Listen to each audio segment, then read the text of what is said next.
All right, in this video, I'm going to highlight a couple of Mandela effects, as well as the way reality and the historical narrative around any given subject can dramatically change.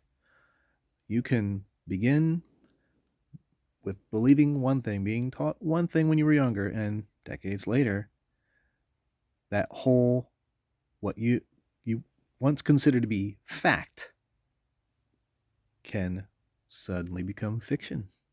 So to highlight this, what I'm talking about, of course, we learn new things all the time, but this is different. So follow along and I'll explain more. So here is The Wizard of Oz, the scene where Dorothy meets the Scarecrow. So I'm going to go through these slides, and they depict what I remember from the classic movie, The Wizard of Oz. So most notably here, Dorothy is meeting the Scarecrow, and he is attached to a cross-looking post here in the field. So his arms are clearly spread out. And the other thing, I like this hat a little better, a little flatter, brown-looking hat. But there's some changes to that as well. So you'll see here.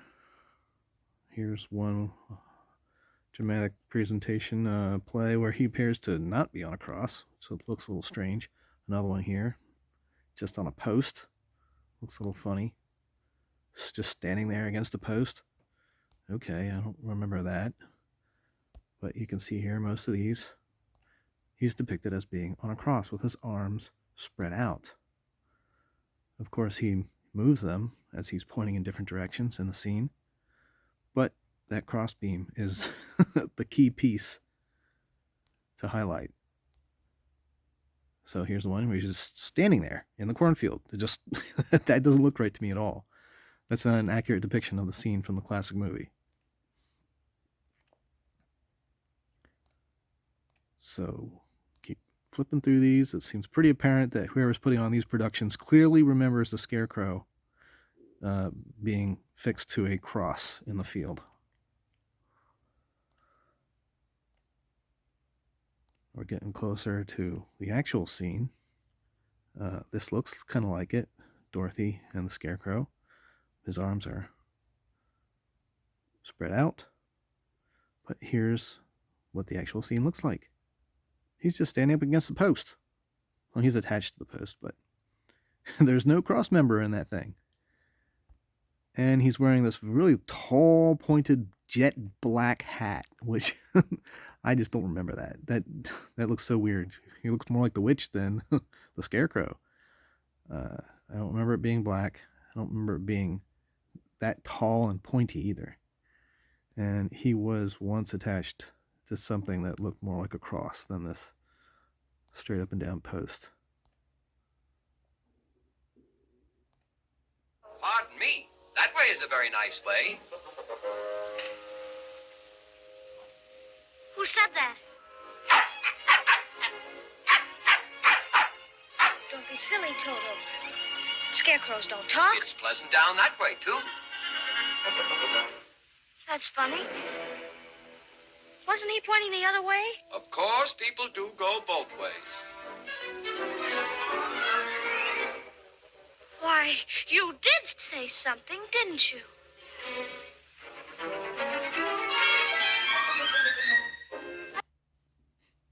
So that's the classic scene from the original movie. I'm not sure how many Mandela effects you've noticed there, but I'll say that the cross member on that post is missing, and his hat looks dramatically different from what I remember. Now, how does this relate to what I want to talk about here? Let's go to how the historical narrative on something can just suddenly change, like Viking helmets. No one really thought to question whether Vikings actually had horns on their helmets, back in the day. We just kind of thought, oh, that's that's what we all know. Vikings had horns on their helmets, but apparently either that's never been true, or it's a Mandela effect where perhaps, history has been altered somehow.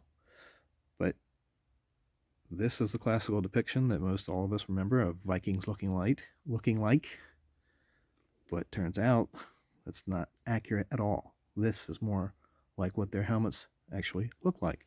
There's no record of them ever having horns on their helmets. Now I get it. There's some, dramatization, some exaggeration in the size of the horns that they put in Hollywood.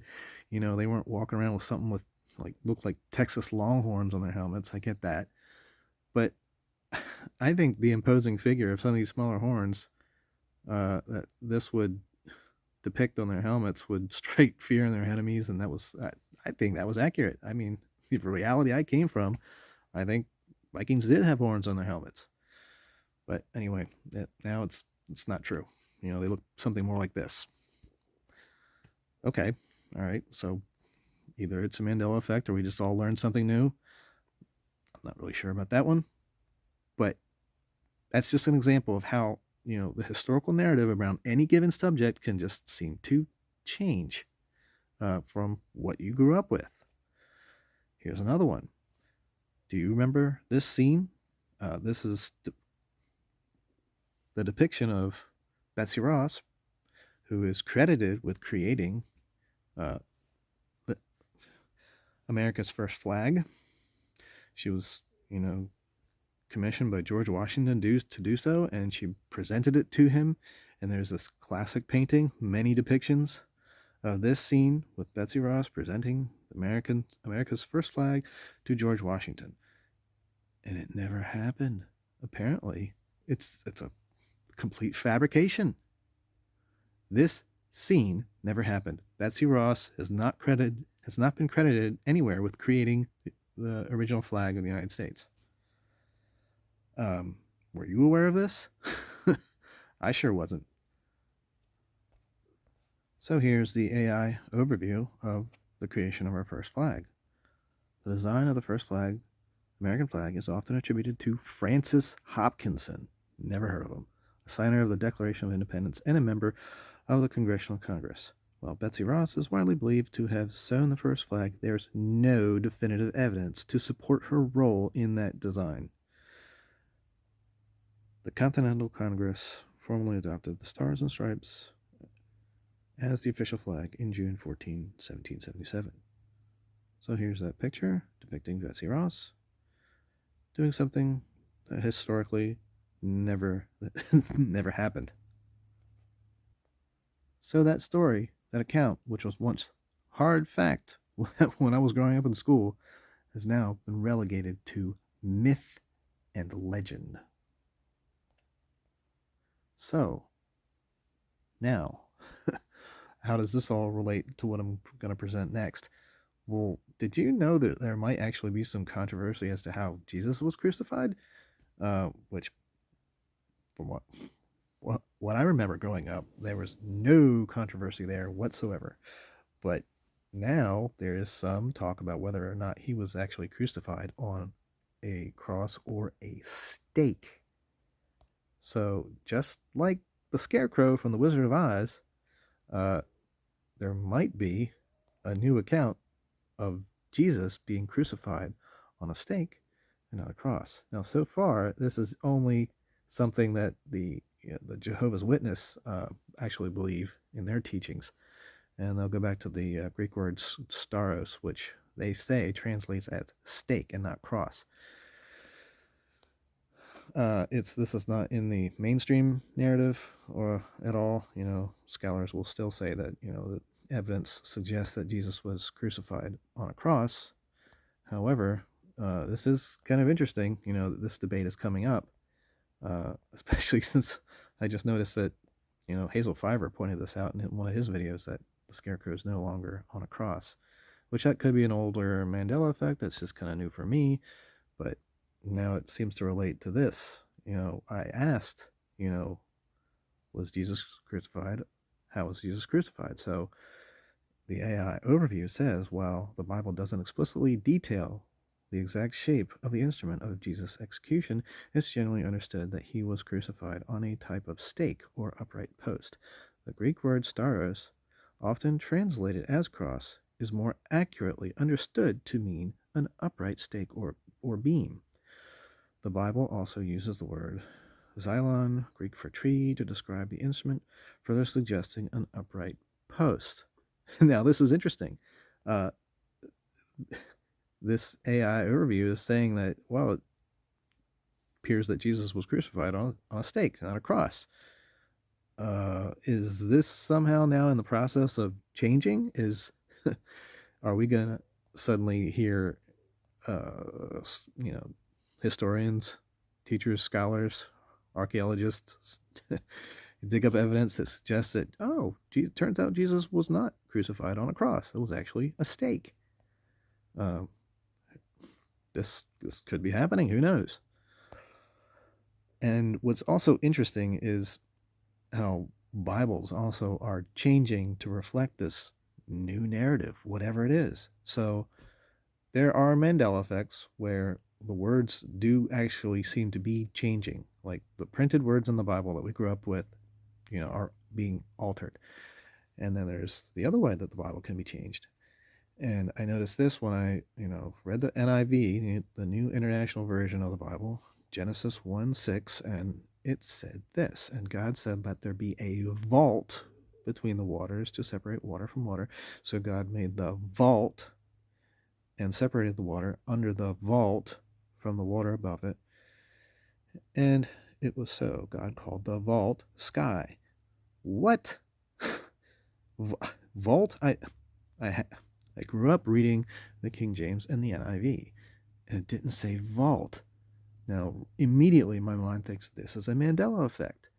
And people are going to say, oh, you just misremembered the word. You thought it said something else and it actually says vault. I always remember the word expanse. Let there be an expanse between the waters that separate water from water, not vault. So this is wildly unfamiliar to me to see this. Of course, when I go and look into it and get out my old Bible, it turns out my memory is correct. It does say expanse. So what happened? They changed the NIV, which is something they do any given year. There's a panel that meets that decides whether or not the New International Version is still, reflective of those words. Is it something that the modern contemporary reader is going to be able to relate to? Do the words need changing? So in this case, the word expanse, that just seems outdated. We need to change that to vault. Seems so much better, right? I just don't get it. So now if you go to read an NIV printed hot off the press today against one that's, been in the basement for a while, it's going to read very differently. So if you want to all be on the same page reading a Bible, a certain verse, then you have to get the new version so that, you're all following along and reading the same words, which is, kind of weird. I don't know why they have to do that. Some of the changes are centered around changing pronouns to be more gender inclusive. So obviously, Jesus and the prophets weren't always talking about men in the verses. So changing that to be more gender inclusive, okay, I get that. That makes sense. That's fine. But all these other words that like changing expanse to vault, and there's many other changes now that I've noticed between older and newer versions of the NIV, which I think are just completely unnecessary. But let's look at why they do this. So gender inclusive language, I mentioned that. Contemporary language, the NIV as a dynamic translation, strives to use modern English and updates its vocabulary to align with contemporary usage. So words can change dramatically in some cases. The NIV is updated to reflect advancements in biblical scholarship, including new discoveries and interpretations of the original texts. So, that said, maybe there's a new interpretation of the word staros. It actually meant pole, not cross. All this religious iconography that we see all around us of Jesus being crucified on a cross, it turns out maybe that's not correct. And the New International Bible Version needs to reflect that new information that's come to light. So that might already be happening. So in this verse, Galatians 3:13, uh, Christ redeemed us from the curse of the law by becoming a curse for us. For it is written, "Cursed is everyone who is hung on a tree." That's my old NIV. That's what I remember this verse to say. Some people are going to say, well, they actually don't remember the word tree being in that verse. And that might be in itself a Mandela effect. But this seems familiar to me. So, it's reflecting this verse from Deuteronomy.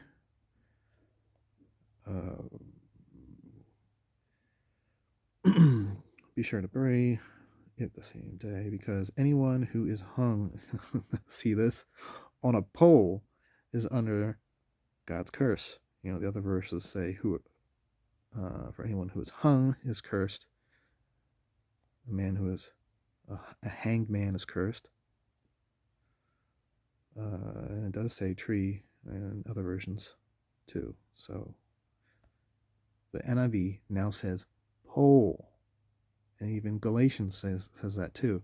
Cursed is everyone who is hung on a pole. So Jesus was hung on a pole and not a cross. What do you think about this? Do you think this is an attempt now maybe to change the narrative? And it's already being reflected in some verses. Jesus was crucified on a pole, not a cross. Obviously, at this point, nothing has changed. He's still crucified on a cross, but just like the Scarecrow and the Wizard of Oz, maybe we'll see elements of physical reality now reflect a pole instead of a cross. So I'm just kind of throwing these ideas out there, seeing if this might be educational or informative to anyone. See if anyone else out there agrees. Let me know in the comments. Thanks.